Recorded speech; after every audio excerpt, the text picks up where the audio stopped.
মোক যদি কোনোবাই চৰিত্ৰহীন বুলি কয়, মোৰ হাজবেণ্ডে কিন্তু ইয়াত যদি সোমাই কোনোবা তাক পিঠি ফালি ঘৰৰ পৰা পঠাই দিলে। ভূপেন বৰা ডাঙৰীয়াই যিটো ৰাম ঠগন, আপুনি যিবিলাক কথা কৈছে যে মই এইটো সেইটো, অকল নিজৰ সুবিধাৰ কাৰণে আপোনালোকে ৰাজনীতি কৰিছে। এজন ধুৰন্ধৰে আন এজন ধুৰন্ধৰকে স্বাগতম জনাইছে।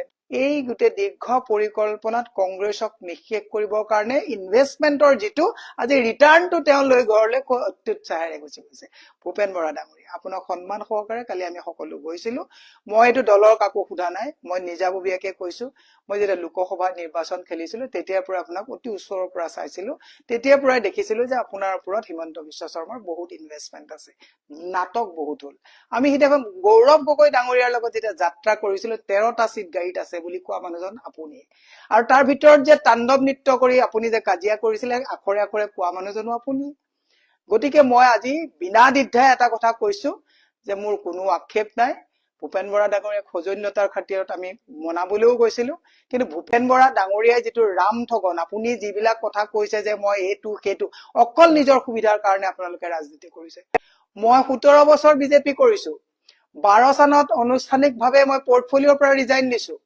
তাৰ পিছত মই কা আন্দোলনৰ সময়ত এই সুদীৰ্ঘ সময়খিনিত 16 চনতো মই যথেষ্ট ঘনিষ্ঠতাৰে কাম কৰাৰ পিছত, তাৰ পিছত মই নিৰাপদ দূৰত্বত থাকি আপোনালোকে জানে যে 21 চনত মই কংগ্ৰেছলৈ আহিছো। দীৰ্ঘ এটা সময় এটা দলত থাকি আন এটা দলত আহিবৰ কাৰণে দীৰ্ঘ সময় মানসিক স্থিতি গোটেইবিলাক লাগিছিলে।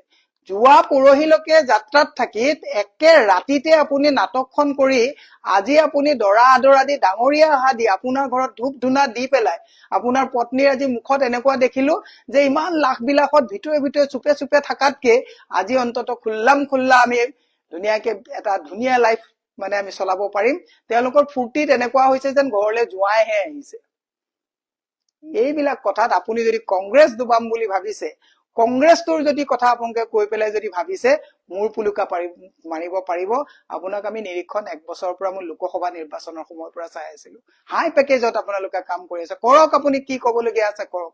আপোনাক সিদিনাখন দুজন নিলজ্জ মানুহ অসমৰ মানুহে চাওক, সিদিনাখন গাড়ীত আমি যেতিয়া কথোপকথনত তেখেতে কৈছিলে যে মোক আপোনালোকে পাছফালৰ পৰা সদায় বাহ দি থাকে, আৰু মুখ্যমন্ত্ৰীয়ে কি কৈছিলে, ইছৰাম কব নোৱাৰি ইমান নিলজ্জ এনেকুৱা কথা। CID এনকুৱাৰী দিলে, CID SP মোৰ ঘৰত আহিছে ইন্টাৰগেশ্যনৰ কাৰণে, আপোনাৰ ঘৰত গৈছে, দেৱব্ৰত শইকীয়া তাত গৈছে, আৰু সেইজন নিলজ্জ মুখ্যমন্ত্ৰীৰ ওচৰত আপুনি শৰণাপন্ন হৈ আপুনি আজি তাৰিখত আপোনাক চৰিত্ৰহীন সজাই অসমৰ মহিলাক অশালীন, মই নাই কৰা আপোনাক অশালীন ব্যৱহাৰ কৰিছে বুলি মই কোৱা নাই, আপুনি এজন চৰিত্ৰহীন মানুহ বুলি মই নাই কোৱা, মুখ্যমন্ত্ৰীয়ে কৈছে।